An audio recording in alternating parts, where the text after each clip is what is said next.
2 Samuel chapter 1. After the death of Saul, David returned from striking down the Amalekites and stayed in Ziklag 2 days. On the 3rd day, a man arrived from Saul's camp with his clothes torn and dust on his head. When he came to David, he fell to the ground to pay him honor. "Where have you come from?" David asked him. He answered, "I have escaped from the Israelites' camp." "What happened?" David asked. "Tell me." "The men fled from the battle," he replied. "Many of them fell and died, and Saul and his son Jonathan are dead." Then David said to the young man who brought him the reports, "How do you know that Saul and his son Jonathan are dead?" "I happened to be on Mount Gilboa," the young man said, "and there was Saul leaning on a spear with the chariots and their drivers in hot pursuit. When he turned around and saw me, he called out to me, and I said, 'What can I do?' He asked me, 'Who are you?' 'An Amalekite,' I answered. Then he said to me, 'Stand here by me and kill me. I'm in the throes of death, but I'm still alive.' So I stood beside him and killed him, because I knew that after he had fallen, he could not survive. And I took the crown that was on his head and a band on his arm, and I've brought them here to my Lord." Then David and all the men with him took hold of their clothes and tore them. They mourned and wept and fasted till evening for Saul and his son Jonathan, and for the army of the Lord and for the nation of Israel, because they had fallen by the sword. David said to the young man who brought him the report, "Where are you from?" "I am the son of a foreigner, an Amalekite," he answered. David asked him, "Why weren't you afraid to lift your hand to destroy the Lord's anointed?" Then David called one of his men and said, "Go strike him down." So he struck him down and he died. For David had said to him, "Your blood be on your own head. Your own mouth testified against you, and you said, 'I killed the Lord's anointed.'" David took up this lament concerning Saul and his son Jonathan, and he ordered that the people of Judah be taught this lament of woe. "A gazelle lies slain on your height, Israel. How the mighty have fallen. Tell it not in Gath. Proclaim it not in the street of Ashkelon. Let the daughters of the Philistines be glad. Let the daughters of the uncircumcised rejoice. Mountains of Gilboa, may you have neither dew nor rain. May no showers fall on your terraced fields. For there the shield of the mighty was despised. The shield of Saul no longer rubbed with oil.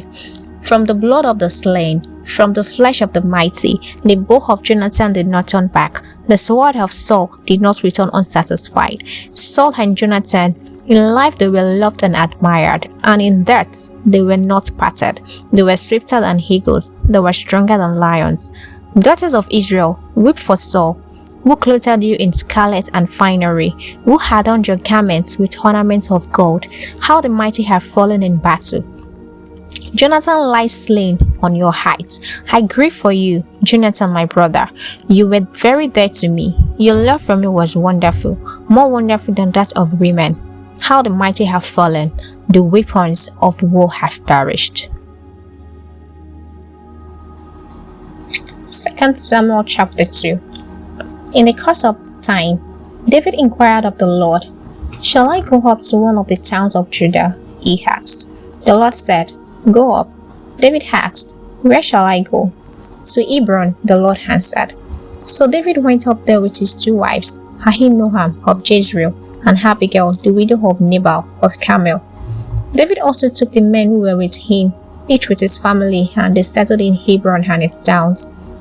Then the men of Judah came to Hebron, and there they anointed David king over the tribe of Judah. When David was told that it was the men from Jabesh Gilead who had buried Saul, he sent messengers to them to say to them, "The Lord bless you for showing this kindness to Saul, your master, by burying him. May the Lord now show you kindness and faithfulness, and I too will show you the same favor, because you have done this. Now then, be strong and brave, for Saul your master is dead, and the people of Judah have anointed me king over them." Meanwhile, Abner, son of Ner, the commander of Saul's army, had taken Ishbosheth, son of Saul, and brought him over to Mahanaim. He made him king over Gilead, Ashuri, and Jezreel, and also over Ephraim, Benjamin, and all Israel. Ishbosheth, son of Saul, was 40 years old when he became king over Israel, and reigned 2 years. The tribe of Judah, however, remained loyal to David. The length of time David was king in Hebron over Judah was 7 years and 6 months. Abner son of Ner, together with the men of Ishbosheth son of Saul, left Mahanaim and went to Gibeon. Joab son of Zeruiah and David's men went out and met them at the pool of Gibeon. One group sat down on one side of the pool, and one group on the other side. Then Abner said to Joab, "Let's have some of the young men get up and fight hand to hand in front of us." "All right, let them do it," Joab said. So they stood up and were counted off, 12 men for Benjamin, and Ishbosheth, son of Saul, and 12 for David. Then each man grabbed his opponent by the head and thrust his dagger into his opponent's side, and they fell down together. So that place in Gibeon was called Hekath Hazarim. The battle that day was very fierce, and Abner and the Israelites were defeated by David's men. The 3 sons of Zeruiah were there: Joab, Abishai, and Hasael. Now Hasael was as fleet-footed as a wild gazelle. He chased Abner, turning neither to the right nor to the left as he pursued him. Abner looked behind him and asked, "Is that you, Hasael?" "It is," he answered. Then Abner said to him, "Turn aside to the right or to the left. Take on one of the young men and strip him of his weapons." But Hasael would not stop chasing him. Again, Abner warned Hasael, "Stop chasing me. Why should I strike you down? How could I look your brother Joab in the face?" As Hasael refused to give up in the pursuit, so Abner thrust the butt of a spear into Hasael's stomach, and the spear came out through his back.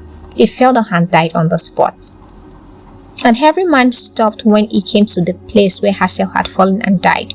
But Joab and Abishai pursued Abner, and as the sun was setting, they came to the hill of Hamna near Giah, on the way to the wasteland of Gibeon. Then the men of Benjamin rallied behind Abner. They formed themselves into a group and took their stand on top of a hill. Abner called out to Joab, "Must the sword devour forever? Don't you realize that this will end in bitterness?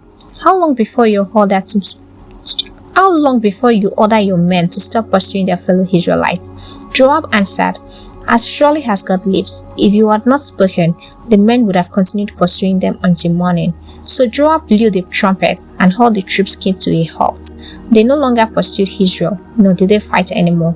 All that night, Abner and his men marched through the Arabah. They crossed the Jordan, continued through the morning hours, and came to Mahanaim. Then Joab started pursuing Abner and assembled the whole army. Besides Hasael, 19 of David's men were found missing, but David's men had killed 360 Benjamites who were with Abner. They took Hasael and buried him in his father's tomb at Bethlehem. Then Joab and his men marched all night and arrived at Hebron by daybreak. 2 Samuel chapter 3. The war between the house of Saul and the house of David lasted a long time. David grew stronger and stronger, while the house of Saul grew weaker and weaker. Sons were born to David in Hebron. His firstborn was Haman, the son of Ahinoam of Jezreel. His second, Heleb, the son of Abigail, the widow of Nabal of Carmel. The third, Absalom, the son of Maacah, daughter of Talmai, king of Joshua. The fourth, Adonijah, the son of Haggith. The fifth, Shephter, the son of Abital. And the sixth, Ithram, the son of David's wife, Eglah. These were born to David in Hebron. During the war between the house of Saul and the house of David, Abner had been strengthening his own position in the house of Saul. Now Saul had a concubine named Rizpah, daughter of Hai. The Ishbosheth said to Abner, "Why did you sleep with my father's concubine?" Abner was very angry because of what Ishbosheth said. So he answered, "Am I a dog's head on Judah's side? This very day I am loyal to the house of your father, Saul, and to his family and friends. I haven't handed you over to David. Yet now you accuse me of an offense involving this woman. May God deal with Abner, be it ever so severely, if I do not do for David what the Lord promised him on oath, and transfer the kingdom from the house of Saul, and establish David's throne over Israel and Judah from Dan to Beersheba." Ishbosheth did not dare to say another word to Abner because he was afraid of him. Then Abner sent messengers on his behalf to say to David, Whose land is it? Make an agreement with me, and I will help bring all Israel over to you." "Good," said David. "I will make an agreement with you, but I demand one thing of you. Do not come into my presence unless you bring Michal, daughter of Saul, when you come to see me." Then David sent messengers to Ahishbosheth, son of Saul, demanding, "Give me my wife Michal, whom I betrothed to myself for the price of 100 Philistines foreskins." So Ahishbosheth gave orders and had her taken away from her husband, Paltiel, son of Laish. Her husband, however, went with her, weeping behind her all the way to Bahurim. Then Abner said to him, "Go back home." So he went back. Abner conferred with the elders of Israel and said, "For some time you have wanted to make David your king. Now do it, for the Lord promised David, 'Be my servant David, and I will rescue my people Israel from the hand of the Philistines and from the hand of all their enemies.'" Abner also spoke to the Benjamites in person. Then he went to Hebron to tell David everything that Saul and the whole tribe of Benjamin wanted to do. When Abner, who had 20 men with him, came to David at Hebron, David prepared a feast for him and his men.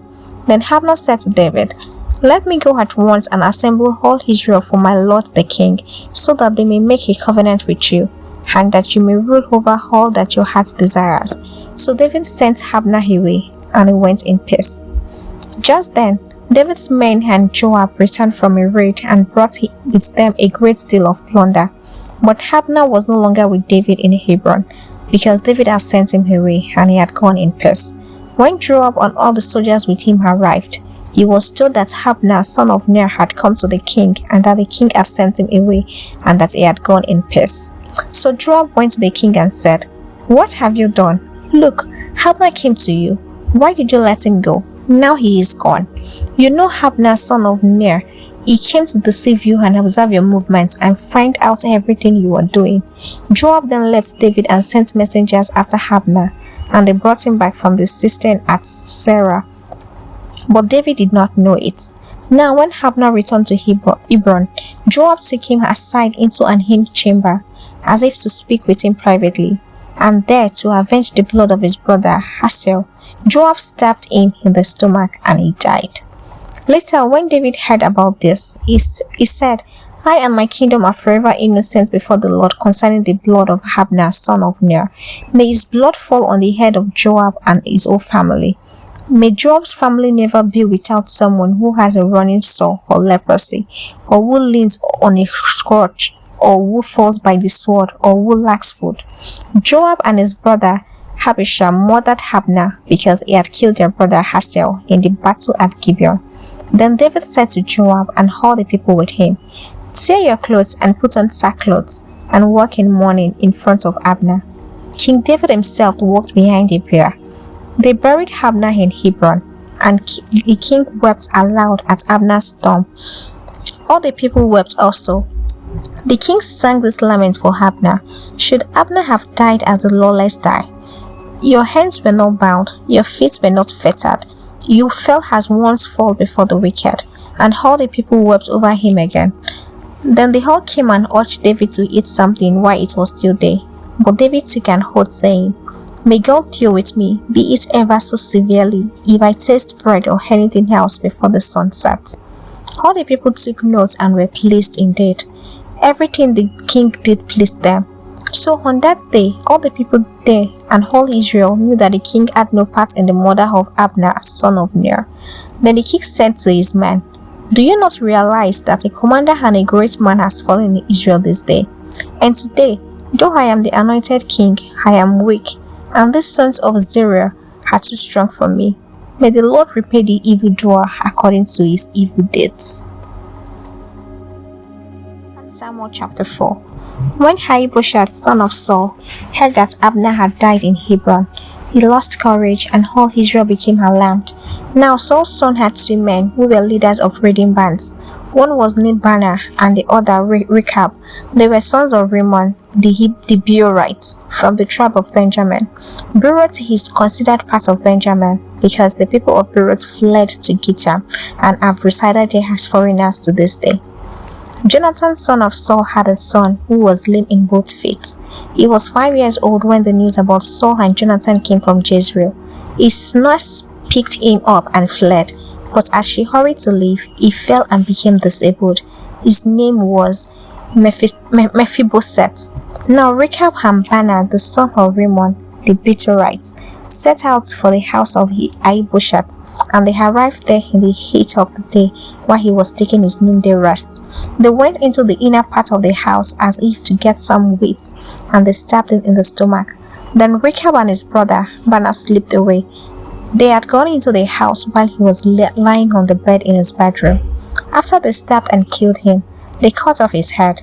Taking it with them, they traveled all night by way of the Arabah. They brought the head of Ishbosheth to David at Hebron and said to the king, "Here is the head of Ishbosheth, son of Saul, your enemy who tried to kill you.